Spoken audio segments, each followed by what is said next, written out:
Kirstie, you're going to be crying on these episodes all the time, right? Like she's going to get goosebumps. She's going to cry. She's like, because it brings you back to those memories. And that's why we love our versions of chicken noodle soup, because when we first experienced them and when we first fell in love with that dish, we were sitting at a table, just a little youngling with our parents there. Kirstie's dad probably had a sweatband around him to eat that soup, right? I never met him, but that he was larger than life, and I've got memories that are only through Kirstie's stories, and yeah, it's chicken noodle soup.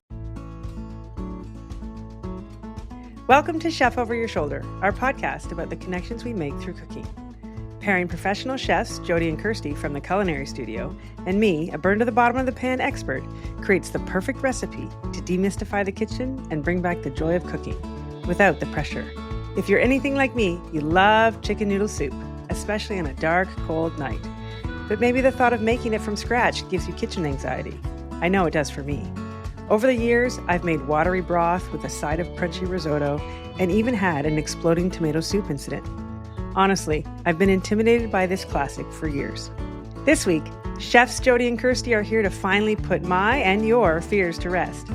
They each share their own different but equally yummy family chicken noodle soup recipes.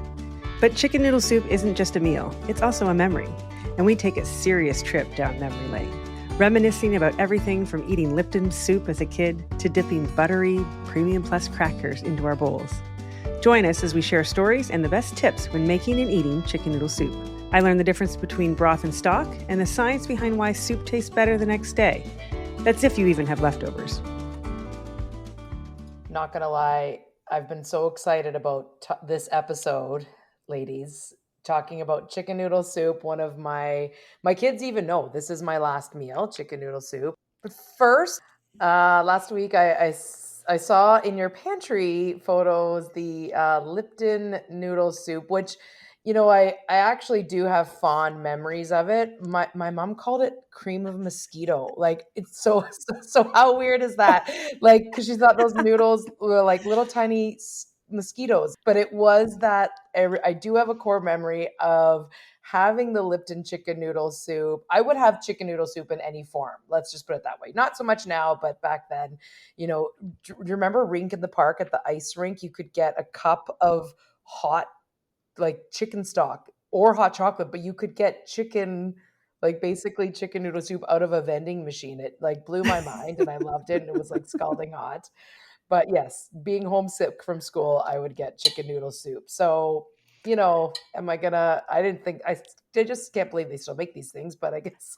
Yep, they do right here. So I have it because, and I think I mentioned this, but I can go in a little more detail, but I have never really made a successful chicken noodle soup. So I have it in a can. I have the chunky chicken noodle soup, and I have it because I tried once many, many years ago. Stephen and I were in university and I was making dinner and I made chicken noodle soup in a crock pot and risotto. And and this is why I love him and why we're married, because we ate this dinner and he said nothing. And the chicken noodle and the chicken noodle soup tasted like water and the risotto was crunchy. Like a full fail. And so I love risotto and I love soup. Like, I will say I absolutely love soup. I have had zero success making it. So I had the chicken noodle soup fail and that really deterred me from making it. And then I love tomato soup. I love all soups, but tomato is one of my favorite. And I tried to make that just after my transplant because they're like, you got to eat natural and whole. And I was trying and I got the blender and I forgot to put the little circle thing on the blender and it went straight up and hit the roof. Oh my goodness. It happened to the best of us. It was everywhere and it was just like it was very, it kind of scarred me. And so I eat soup every time I go out because I have yet to be successful in making it. So I'm very excited about talking about chicken noodle soup. I'm excited to learn how because I really want to. I mentioned this, I think, in our first episode, but a friend of mine, she just made it while hosting a team party. Her daughter was not feeling well. And so as she's hosting 30 people at her house, she's throwing all this stuff in a pot, whipped up this chicken noodle soup, gave it to her daughter. And, you feel better after you have chicken noodle soup. But I was in awe of the fact that she could do that. I would need to be by myself and the recipe. And so I want to be able to do it because I love it. And I think everybody loves it. And it's such a good skill for everybody to know how to do. It sounds though that you've had some traumatic cooking I really have, experience. yes. Yeah. And, one of the things that I always want to reiterate about Kirstie and I is, and Kirstie always says, she's like, I can't believe they still make it. I have Lipton's chicken noodle soup in my pantry because my husband grew up with eating that when he was sick. And we still feed it to our kids, right? Like, I can't take everything and don't want everything from scratch because we are busy moms as well. So there are some times we cut corners. We talked about, craft dinner. We talked about these things. We'll have these things from our past that we continue to use. And as chefs, we're very open-minded and realistic about it. But chicken noodle soup is therapeutic Yes. in eating it. And it can be, once you know the dance moves, as we often say in recipes, once you know the dance moves, it can be therapeutic making it as well. It should be relaxing. And you've just had some really, really traumatic food experiences.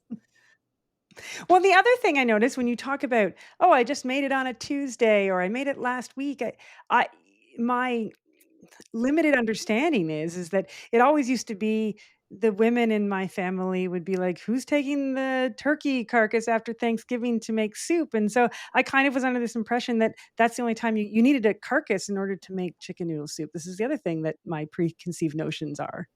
No, you can, let's say that you're on a busy night and you bought those rotisserie chickens from Costco. Great deal. Super Oh, juicy, right? yeah. You make that and make that into whatever, a hot chicken sandwich, a Mhm. quesadilla, whatever you're making with that. Put those, once you have the meat off them, those carcasses go right into a pot with cover it with cold water and make that stock right then and there. And you can use it you only make a liter or two and you can use it right away. You don't need, a giant vat of chicken stock like it's made in professional kitchens. You can make smaller amounts. That's really good to know. I already feel less intimidated. So why don't we start at the beginning? Talk to me about, and you each have your own recipes. So why don't you tell us a little bit about your stories about your personal chicken noodle soup recipe? All right. Well, I I said it could be my last meal, right? Like my jail. I'm going to jail. I'm having chicken noodle soup. I often would request it for my birthday dinner. Like my brother's like, "What's going on here? Like, is there a war on? Like, why are we eating soup for a meal?" type thing. Like, I don't care. Like, I love every spoonful, every moment of it. Jody, as you say, you rip the words right out of my face. It's therapeutic not only to eat it but to make it. Like just the second I reach for the pot, I've shown off this pot before, the chicken noodle soup pot. For me, my recipe, I gotta say, like, I think it is quite easy. In a nutshell, the first dance move is starting with a whole chicken. You guys were just talking about chicken bones, whole chicken, because I want some meat in that You in put that like the whole thing in the the pot? whole thing, and Oh, sometimes 2. I wow. mean, if I'm gonna make it, it takes no more time to make a big giant, pot than a small, so usually I'll start with 2 whole chickens, cover that with cold water, get it on the stove. So that was what, Amy? 3 minutes of work? I think that's 3 minutes to start. Chris, can I ask Amy a question? Like, have you had any trauma around poaching anything? Oh, I can't poach an egg. I tried. I tried to put it in the water and I can't do that either. No, I did what the whole eggs Benedict thing from last time, Xavier, like I was like, "Oh, we should try and poach the egg," and I cracked it in and it went everywhere and that didn't work. And usually it's like sunny side up eggs Benedict by the time I get around to it. No, a little poaching trauma, but I won't even say that word. So I'm gonna get this chicken in water really on the stove. I'm gonna bring it up to a boil. At that point, you're gonna see that scummy scum on top. It's not gonna kill you, but we do like to remove it, right? You're gonna get a more beautiful looking soup at the end. Turn it down to low and go do 3 loads of laundry, right? Like all we're doing is just like 2 to 3 hours not doing anything. You know what? I might throw an onion or a bay leaf in there. I don't even think my grandma did though. Just the chicken to start. And then Once the meat's all cooked, I'm going to lift those chickens out. We use, maybe you can show this. I use like a spider. That's cool. Yeah. Or a big strainer, like something. I'm just going to lift those birds out, put them in a bowl, and then I'm in the pot, I'm left with the broth. So the difference between stock and broth, stock is made with bones, as you guys were chatting about earlier. Broth is made with, there's meat on those bones. And then do we have different uses for stock and broth? Yeah. Generally, a broth is turned into soup, Mhm. and a stock is what you would use for your risotto. A stock might turn into a Oh, soup. A stock is used for a pan sauce or a gravy okay. because it's kind of neutral. It's a bit more neutral, Okay. and it's actually a little bit more concentrated. You get all the flavor from the bones. But I would say that the broth is easier in terms of all of that foam, which is, impurities and proteins from the chicken itself. When you're making a broth, you don't have as much, so it's easier to keep that broth cleaner. And the intention is that meat is going to end up back into the dish. Okay. Got it. Yeah, exactly. Like that's almost the next step. So I'm left with this gorgeous broth. I grew up, and this is what why we're here talking about this, because Jody's version is slightly different. I grew up with my grandma putting in carrot sticks. They're the size of my pinky. Oh, So then carrot sticks and parsley, like that's it. I sometimes zhuzh it up with a little bit of celery, but my son spits it out. So sometimes whatever. Like, yeah, carrot sticks, parsley, you're cooking your noodles on the side. Once that meat is cooled down, I'm pulling it off of that's keyword. It should really just fall off the bone. I'm putting that back in the broth, not in tiny little pieces. I don't want to boil the crap out of it, right? We want to keep it nice big pieces. I'm cooking some noodles on the side, and that's it. I've got salt happening in there. I don't even put pepper on mine. My husband does, but you can do pepper at the table. Again, I might throw in a sprig of thyme or a bay leaf if I have it, but that's it. wow. That is so easy. Did you feel your shoulders drop? Yes, I'm like, I can do that. So I have a couple of questions then. So when you put it back in, the chicken back in, how long does it cook for? Well, like not very long. You don't Okay. want to continue to really cook that meat, and this is the mistake. And I tell people this, right? Then you're, and I think Jody, you really taught me this, right? We don't want the meat to get stringy or shreddy. You can overcook it, right? So then it's just going back in, and you're serving it. Okay. Got it. Yeah, and the Okay. noodles are always cooked on the side. That's a great tip though in general. I mean, I didn't even think about doing that. I always think you got to put it all in the pot, but you really don't. And leftovers too. Don't put your leftovers together like noodles and soup. That's just like totally wrong because then they'll get super mushy. And when you're freezing the soup, what is the best way to freeze the soup? The best thing you can do is steal some deli 1 liter containers from or buy yourself a stack. You're just freezing the soup, everything but the noodles, Amy. Got Yeah. it. So that's recipe 1, and I'm already feeling confident that I can do that. Jody, tell us a little bit about your chicken noodle soup recipe, the history, the story, why you love it, and how we make it. They're both under the umbrella of chicken noodle soup, but I think that they're different, but they feed that comfort, I think. Honestly, they are both delicious. Yeah. We're just looking for all kinds of, especially this time of year, we're looking for all kinds of comfort food options. Yeah. So my version starts out off the same way. If you have a whole chicken, or like an economical version is a bunch of chicken thighs that you could just bone Oh, in bone in thighs, cover them with cold water, do the same poaching. Kirstie was doing laundry, which I think is very, industrious. I might be reading a book and get attached to a book. Or working. Yeah. Or working, yeah, whatever you got to do. But it's a passive job of essentially poaching that chicken. In my version, we have the mirepoix, which is onion, carrot, celery. So in a separate pot, while that chicken is poaching, diced onions, diced celery, diced carrot. I start with the onions, and when it was growing up, it would have been butter with my mom, or olive oil. I want butter, but butter, fried onions, then carrot, then celery, and then getting that stock in there. The difference is we had two versions. My mom would do like drop kind of dumpling style they called them knitflis, which is like an anglicized farmer version of a dumpling. I used to know the German origin of that, but it was called knitflis, which is just, a flour, egg, but enough egg that it was kind of a thick batter. And then you would take that and just drop them into the soup. Really? That's so cool. Yeah.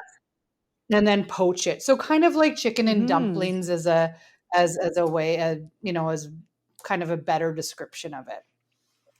My version, I started making pasta, fresh pasta. And I think you can make pasta in 20 minutes. Maybe we should do that sometime or whatever. I think once you start making it, it just becomes easier. It's one of those things. Everyone should have a signature dish, and then just learn how to make it. And I say that flippantly, right? Just learn how to make fresh pasta. But my version is, 100 grams of flour to each egg, whole eggs, mixing up that dough. I'd roll it out, and then my kids would get involved, and they would make Aw. accordions, or they would make Play-Doh, or I would roll it out, take the time to roll it out. Then they would take it, crumple it into a ball, and then throw little balls back into the soup that they then that would cook into the broth itself. So mine has because of that flour, has a little bit of a thickening component to it. And then when the kids were little, they would be like, "Oh, I got the noodle that I made," Aw. or "I want my noodles only." So it Aw. was, it was a great way to get the kids involved, and in the beginning, to get them to try something new. Yes. Oh, what a great way to do that. And then, so is the chicken out at this point when the pasta goes in, or what order? Yeah, so it would be the same way. So while that broth is being made, I'm frying the onion, celery, and garlic. Then in that second pot, pulling out the chicken when it's just cooked. Then I'm gonna strain that broth over top of into the second pot. So one extra pot with mine, which I'm sure is a bit annoying. And then that's a soup. The soup is chicken broth with onion, carrot, celery. I'll pull the chicken off, add that back into the pot, and then those noodles, either a drop noodle goes into it, kind of like a variation probably on a spätzle, or spatzel, however you say it, the German dumpling, or fresh pasta. And I do thick noodles. Like, I've taken the pasta, made the dough, and then just with a knife cut it, and then cut it into very thick noodles. My kids love it any and every which way. That's pretty cool. Don't Yeah. don't you put potatoes in yours, I Jody? do. I have a version where I put potatoes. Okay, Growing I up, thought so. when my dad was, I don't know, 12, he used to pick tobacco, like back in the day. And at lunchtime, what they would be served is like hot coffee and hot soup, because it makes you sweat and then cools you down. So on a hot summer day, they would be served that. So when we were a family, we would have it as a meal. And we had these plates that had a good lip to them. And so then we would eat this hot soup, and then there was a potato. So then it felt like a full meal, right? Chicken, potatoes, vegetables, noodles in this delicious, flavorful broth. So hearty. Yeah. Ours was a very hearty version. Kirstie's is a very fresh, like both of them are delicious, right? And then how long does it last in the fridge? Well, it's so funny, Jody. You probably know the science. There is definitely science behind it being better the next day, Oh, right? The really? fat chills, and then when it melts again, it inserts itself even more into the vegetables and the meat, making it more flavorful. So yeah, you said 2 to 3, 4 days in the refrigerator. It's only going to get better. Just don't boil it. Okay. So, Jody, tell us a little bit about the science, and then, because I would probably boil it, tell us then the tips and tricks for reheating.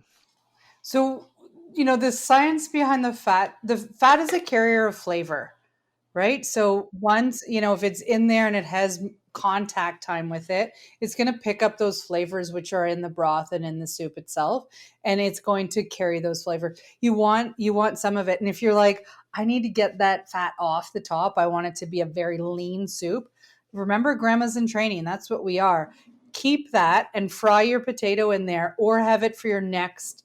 If you make it over a couple days, you can use that chicken fat to fry those vegetables to make that soup in, and scrap the butter, because that's probably what our grandmas did, right? They would use the chicken fat, and they're not wasting butter in a soup. And then when I reheat it, if it's already in soup form, so say it's in the fridge, I would probably put it on the microwave on high. So let's not do that. What should we do? Yeah, just nice and gentle, Amy, right? You're gonna have your leftover noodles are chilled in the fridge. They're probably gonna be all clumpy. Don't panic about that, because once you get that hot broth over top, if you boil it, it's just gonna get that meat all shreddy, right? It's just not gonna Mm. be as good. And you know what I want to say before we forget is, you can't forget, growing up for us anyways, it was that fresh French loaf of bread from like Zare's Conestoga or Zare's Glenridge, as you were, Oh, Jody. yes. Salted butter, right? And you'd be like dipping that piece of bread and butter with every bite. Oh my gosh, who's like running to the stove right now and making I this, know. Right now, right? I'm going to just I'm in. I'm all in. Yeah, if you didn't have that bread and butter, right? Like those Premium Plus Oh, Premium crackers with that Plus. butter. Yes. And did you ever flip them over and then push your finger through the butter so they would Yes. create little snakes on the top of the cracker? Wow. I just smushed two together and then it'd be Yeah. both.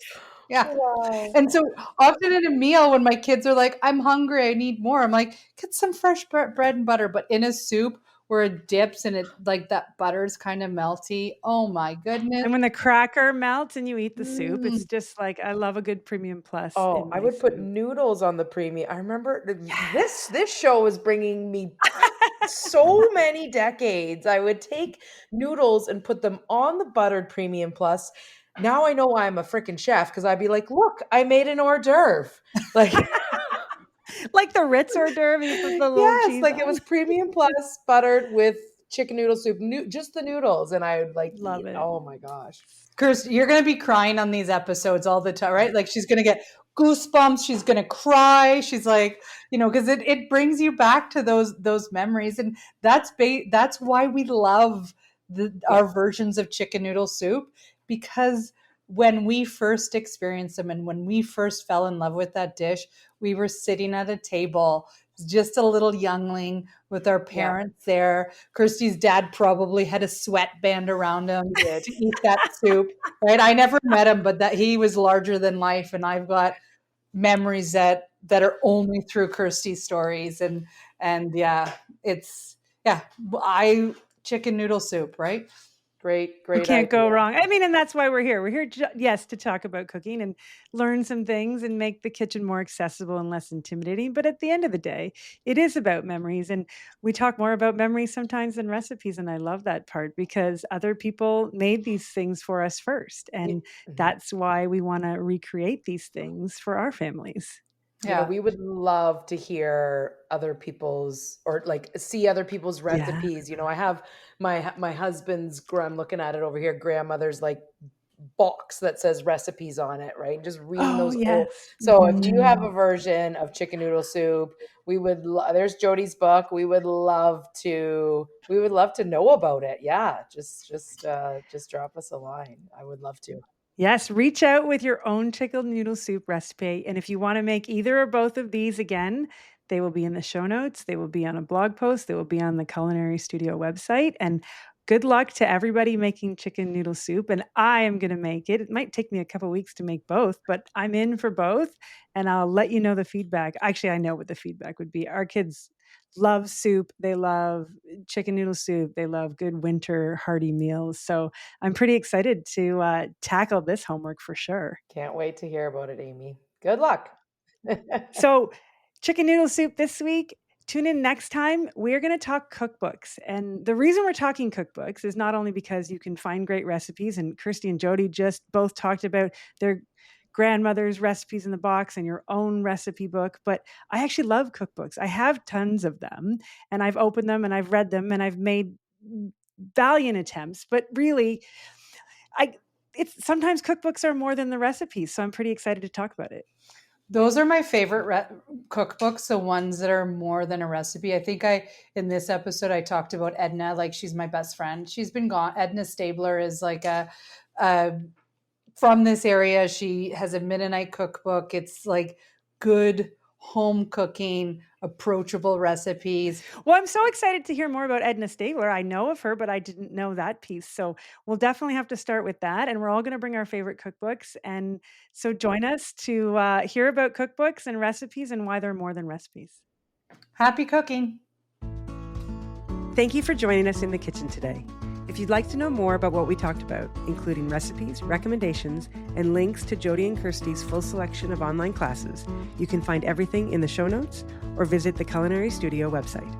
If you enjoyed today's episode, please subscribe to the podcast and take a moment to leave us a review. Chef Over Your Shoulder is a member of the Bespoke Productions Hub podcast network. Happy cooking.